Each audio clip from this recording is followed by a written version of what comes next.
Hello दोस्तों, आप लोग देख रहे हैं द कंप्लीट माइथोलॉजी।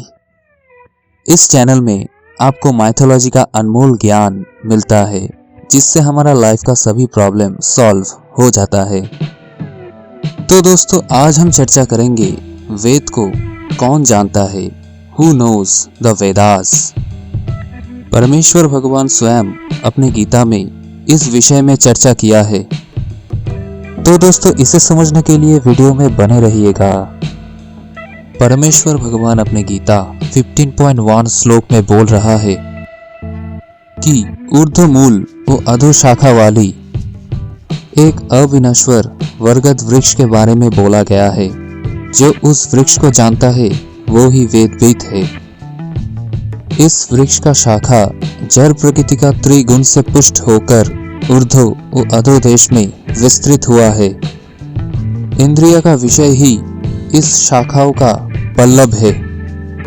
इस वृक्ष का मूल अधो देश में विस्तृत है, जो मनुष्यों को सकाम कर्मों की बंधन में बांध के रखा है। अगर हम ध्यान से देखें तो हम देखेंगे मनुष्य जड़ प्रकृति का त्रिगुण से प्रभावित होके हर काम कर रहा है। थोड़ा सा त्रिगुण को लेकर छोटा सा एक डिस्क्रिप्शन देता हूँ।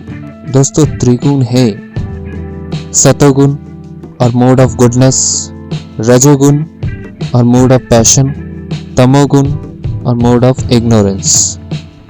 सतोगुण जीव को ज्ञान से बांधता है, रजोगुण इंद्रिय सुख भोग से और तमोगुण अज्ञानता से। और ये तीनों गुण से करने वाला हर काम सकाम कर्म होता है। मतलब कुछ फल की कामना करके ये लोग कर्म करते हैं, और ये एक एंडलेस प्रोसेस है। और ये प्रोसेस इस जन्म और दूसरे जन्म में भी चलता रहता है।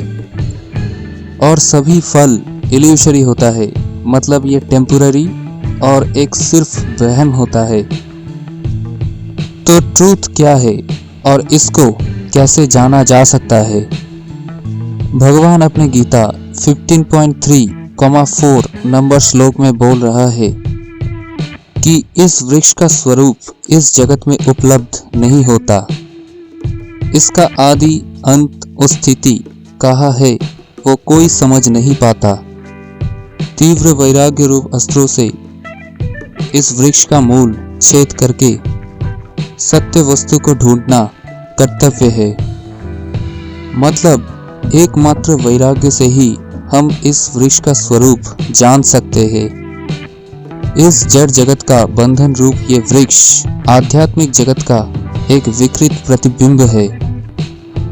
मतलब हम इस जड़ जगत में जो कुछ भी देख रहे हैं वो सब कुछ और उनसे भी ज्यादा बहुत कुछ आध्यात्मिक जगत में उपलब्ध है।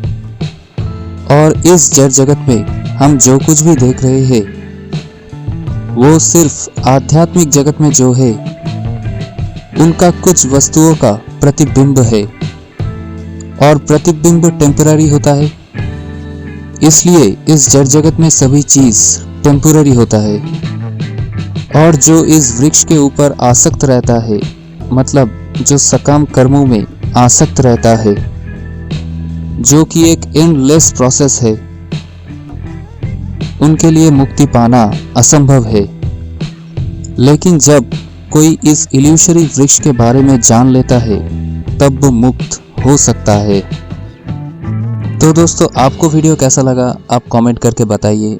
वीडियो अगर पसंद हुआ तो लाइक कीजिए, अपने दोस्तों के साथ शेयर कीजिए और मेरे चैनल को ज़रूर सब्सक्राइब कर लीजिएगा, क्योंकि मैं रोज़ाना ही ऐसा माइथोलॉजी के फैक्ट्स और हमारे हर प्रॉब्लम का सल्यूशन यूजिंग माइथोलॉजी लेकर आता हूँ दोस्तों। Thank you and stay tuned.